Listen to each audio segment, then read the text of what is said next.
¿Qué tal amigos? Bienvenidos a mi canal Dantec Tutorial.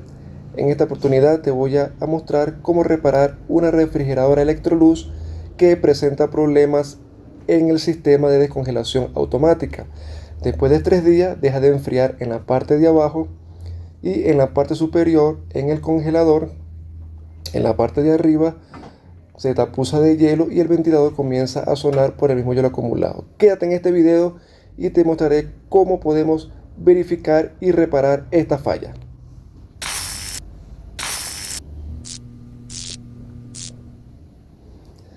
Muy bien, primeramente vamos a desconectar la refrigeradora para poder desarmar lo que son las tapas del congelador y poder llegar a lo que es el evaporador. Vamos a quitar primero esta tapa de adelante. Tiene dos tapitas blancas que esconden los tornillos. Vamos a quitarlo y vamos a ver que tenemos dos tornillos estrella. Vamos a desarmarlo para poder quitar esta primera tapa y poder llegar a lo que es el evaporador de esta refrigeradora Electrolux. Muy bien, aquí están los dos tornillos. Vamos a quitar la tapa.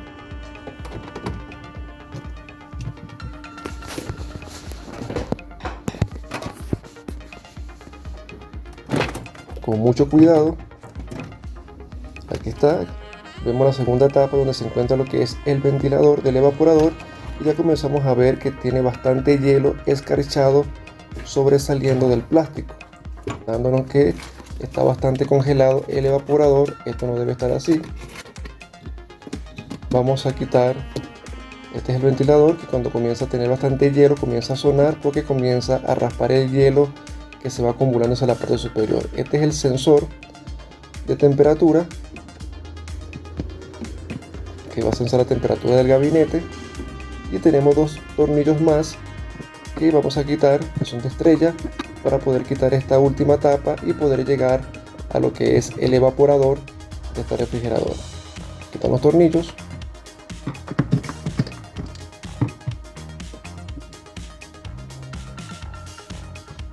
Muy bien, y vamos a quitar la tapa poco a poco. Quitamos primero lo que es el sensor. Fíjense, lo quitamos poco a poco. Quitamos el sensor de temperatura. Ya lo quitamos ya, con cuidado de no romper o forzar alguna tubería del evaporador.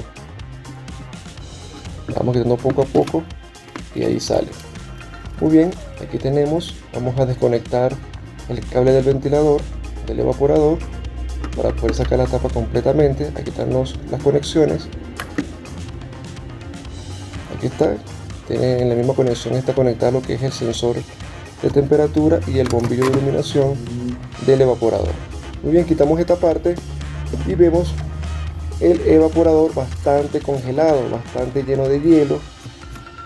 Cuando ella funciona normalmente debería estar escarchada, simplemente escarchada completamente, pero no congelada así como está, indicándonos que no está haciendo el deshielo automáticamente cada 6 horas.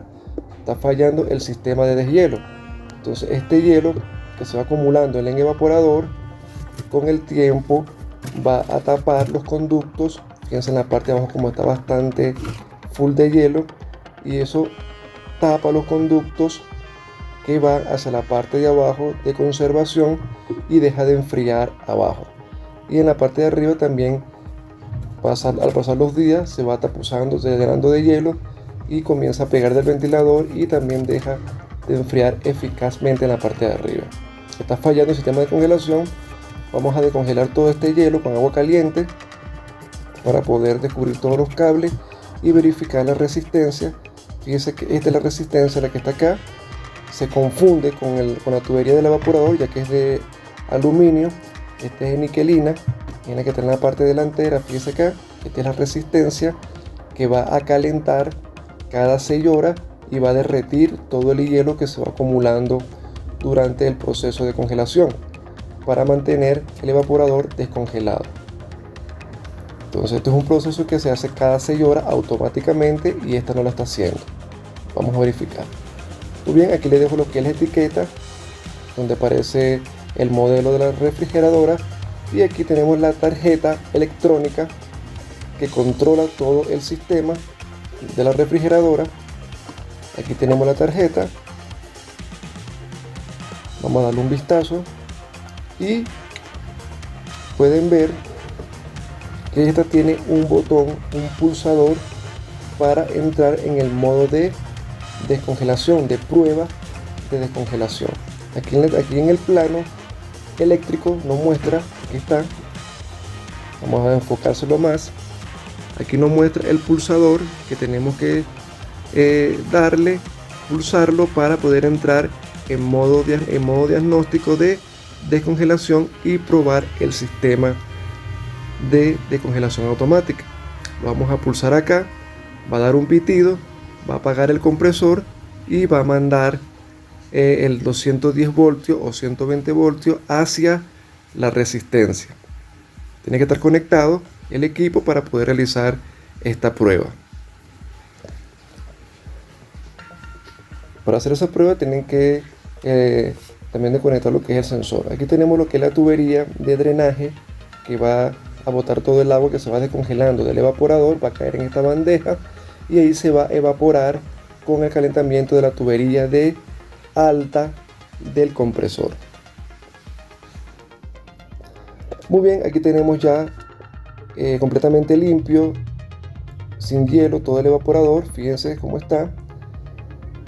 Entonces vamos a probar todo lo que es el sensor, el bimetálico, la resistencia, a ver cuál está fallando.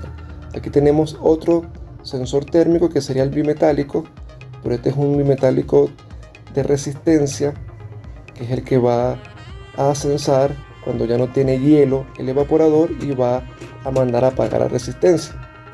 Aquí tenemos los dos cables que alimentan la resistencia, estos dos cables rojos, solo que van a alimentar la resistencia con 110 voltios, 120 voltios y va a calentar. Aquí entra, tenemos el cable rojo que entra acá y el otro cable que entra acá, donde entran los 120 voltios y va a calentar toda esta resistencia que está acá, que está en la parte delantera del evaporador. Estas están sujetas con especie de unos ganchitos que están en la carcasa o en la parte metálica del evaporador, que la sostiene fija en el evaporador. Muy bien, aquí tenemos los cables, el conector que alimenta la resistencia, que está. Estos son estos dos cables rojos que entran en este conector, y este conector va a ser alimentado desde la tarjeta.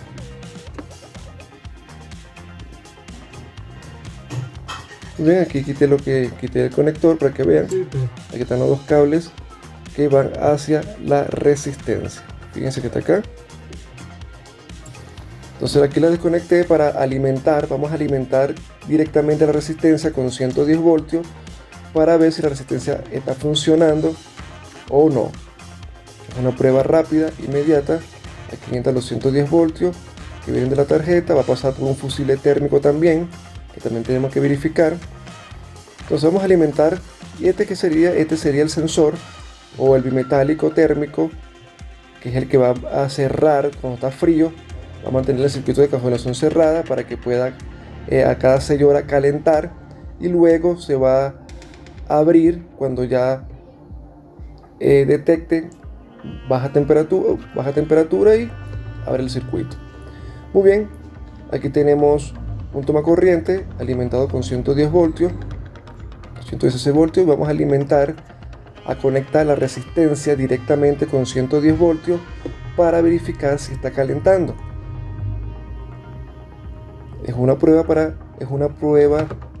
para poder verificar si la resistencia está funcionando o no.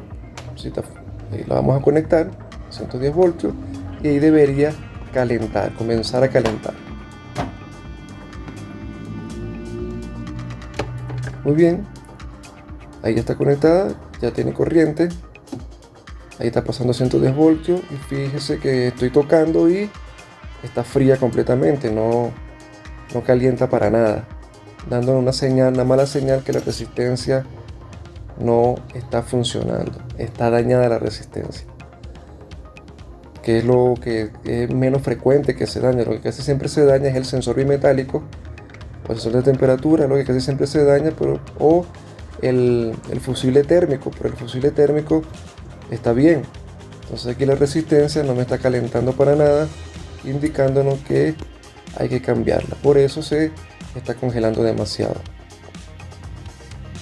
Fíjense que aquí está elementada, 110 voltios. Aquí ya la conecté directamente, pasando lo que es el fusible térmico que tiene antes de la resistencia. Tiene un fusible térmico. Aquí lo conecté ya directamente a la resistencia y con 110 voltios, y de igual manera no me está calentando la resistencia. Y esta resistencia está dañada, está mala, hay que cambiarla. Entonces vamos a cambiar esta resistencia. Ya le voy a mostrar cómo debemos sacarla. Si se puede, hay que tener mucho cuidado para poder reemplazarla por una nueva. No está calentando para nada, tengo rato ya suministrándole 110 voltios y para nada. Aquí abajo tenemos la resistencia auxiliar, que es la que calienta lo que es la base del drenaje. Esa está funcionando bien.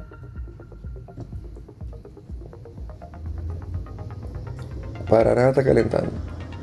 Vamos a sacarla y la volvemos a verificar afuera. Muy bien, aquí te voy a mostrar cómo podemos probar lo que es el sensor bimetálico de descongelación, este que está acá. Este es una resistencia, un termistor. Este es un termistor que va a variar su temperatura, va a variar su resistencia dependiendo de la temperatura. Cuando a temperatura baja, o sea, cuando está fría, congelada, va a aumentar su resistencia. Yo le agrego refrigerante para que congele lo que es el sensor, el bulbo, y fíjese cómo poco a poco va aumentando la resistencia. Fíjese que ya al agregar el refrigerante se va congelando. Fíjense cómo va aumentando la resistencia de este termistor. Entonces, al aumentar la resistencia se va comportando como si fuera un switcher o un contacto cerrado, dejando el circuito de descongelación cerrado para que ya por tarjeta cada 6 horas se active el sistema de congelación y mande los 110 voltios hacia la resistencia. Entonces, cuando él está congelado, aumenta su resistencia comportándose como un interruptor o un switch cerrado. Fíjense que va aumentando la resistencia. Ahí está congelada lo que es el termistor. Fíjense que ya va por 13 kiloohmios, 14 kiloohmios, y no va a llegar como un máximo de 19 kiloohmios. Con esta resistencia se comporta prácticamente como un circuito, como un contacto cerrado, y mantiene el circuito de descongelación cerrado. Solamente quedaría activarse por tarjeta para la descongelación automática cada 6 horas. Y esta, fíjense, 19.7 kiloohmios, indicándonos que este termistor está bueno, está bien. El problema es la resistencia. Ahí está. Ahora vamos a agregarle calor con la mano. Agarro el termistor con la mano y con mi temperatura se va derritiendo, y va entrando en calor y va a ir bajando la resistencia. Fíjense como ya va bajando a 17, estaba en 19, ya va por 16. Entonces, a medida que el evaporador se va descongelando, va bajando la temperatura, o aumentando la temperatura se puede decir, y va bajando su resistencia, comportándose como un circuito abierto o un contacto abierto, y allí va a desactivar el circuito de descongelación, desactivando la resistencia. Cuando ya detecta que el evaporador está descongelado completamente, se comporta como un circuito abierto y desactiva la resistencia. Fíjese como ya bajó a 7 a 6 kiloohmios, se va a llegar como a 3, a 2, hasta que pase a ohmio, y ya prácticamente la tarjeta lo detecta como un circuito abierto y deja de mandar los 110 voltios hacia la resistencia, desactivando así el circuito de descongelación. Entonces esta señal, esta prueba nos indica que este termistor está funcionando correctamente. Muy bien, ahora vamos a desinstalar esta resistencia. Aquí tenemos dos tornillos que están en la parte de atrás del evaporador, que es la que mantiene fijo el evaporador en el cajón superior. Vamos a quitar esos dos tornillos que son de estrella. Vamos a quitar esas amarras que están sujetando los cables y soltar todo aquello que tiene sujetado lo que es la resistencia. Muy bien, aquí quité los dos tornillos. No olviden suscribirse al canal, hay bastante contenido de reparaciones en Dantec Tutorial. Muy bien, vamos a quitarlo poco a poco sin forzar el evaporador para que no se vaya a doblar o romper la tubería de gas que va a pasar por acá. Esta resistencia está presionada con unos como a presión, unos ganchos, como especie como ganchos que están en la parte metálica del evaporador. Fíjense cómo sale a presión, y lo vamos sacando poco a poco, si es posible con ayuda de una pincita, doblando un poquito los ganchitos para que pueda salir la resistencia poco a poco. Y también podemos sacar el evaporador un poquito hacia afuera, doblándolo poco a poco sin torcer la tubería, para que puedan sacar también la resistencia por la parte de atrás. Fíjense como ya aquí ya lo había sacado. Con esta pincita me ayudé doblando los ganchitos hacia un ladito y poder sacar la resistencia poco a poco. La resistencia entra ya a presión y de ahí va saliendo poco a poco. ¿Ve? Así lo doblo hacia un ladito sin romperlo y voy sacando la resistencia parte por parte, con cuidado. No se le vaya a romper la tubería, que es de aluminio, donde pasa el gas hacia el evaporador. Ahí sí la falla sería totalmente catastrófica. Vamos a ver, doblamos, ahí pues yo doblé el evaporador un poquito hacia adelante, con cuidado, poco a poco, vamos sacando la resistencia con ayuda de la pinza y con paciencia vamos sacando la resistencia. Esto es un trabajo de paciencia, de detalle. Muy bien, fíjese cómo saqué ya la resistencia, la saqué poco a poco. Fíjese como doblé el evaporador hacia adelante, con cuidado de no torcer mucho la tubería. Fíjense cómo la coloqué para poder sacar la resistencia tanto de atrás y de la parte de adelante, y así sale la resistencia. Si es posible, si es reparable, si se puede hacer, no es nada complicado, solamente es cuestión de cuidado y de detalle, de no doblar la tubería de gas que entra al evaporador. Eso es lo más importante que tienen que cuidar al momento de hacer esta reparación. Muy bien, aquí está la resistencia. Fíjense cómo iba, fíjense cómo va. ¿Ve? La desprendemos de todos los ganchitos que están en la parte de atrás y en la parte de adelante, y ella va a salir completamente. Fíjense cómo va, así salió, así. ¿Ve? Están sus dos cables, y esto lo vamos a comprar. Esto se compra completo. Ya les voy a enseñar cómo deben comprarlo. Esta resistencia niquelina, está el evaporador, así lo vamos a dejar. Y aquí tenemos ya la resistencia de niquelina de 110 voltios de esta refrigeradora Electrolux. Usted la va a medir, tiene que medir el ancho y el alto de esta resistencia, y con las medidas exactas es que usted va a comprar la nueva. También es importante que se la lleve y la compare con el repuesto nuevo. Entonces vamos a medir de la parte más alta de la resistencia hasta la base para medir el alto de esta resistencia. ¿Ven? Aquí tenemos una, pero esta es la parte más alta. Vamos a medirla de la parte más alta, que sería donde está el doblez. Vamos a enderezarla bien enderezadita, y tomar las medidas adecuadamente. Usted va a tomar la medida del alto. Esto nos da de alto, o sea, vea, la parte más alta donde está el doblez es la parte más alta de la resistencia, y la base. Ahí medimos el alto de la resistencia Tenemos esa primera medida que nos da como 24,5 centímetros nos da. Y vamos a medir el ancho completo, ahí está, de esta manera. Y ese nos da como 38 o 39 centímetros. Aquí está la medida, 25-38 centímetros, y lo comparamos con el repuesto nuevo. Entonces vamos a una segunda parte de este video, no se pierda la segunda parte donde le voy a mostrar cómo vamos a instalar esta resistencia y compararla con la nueva. Vamos a la segunda parte, suscríbete a mi canal.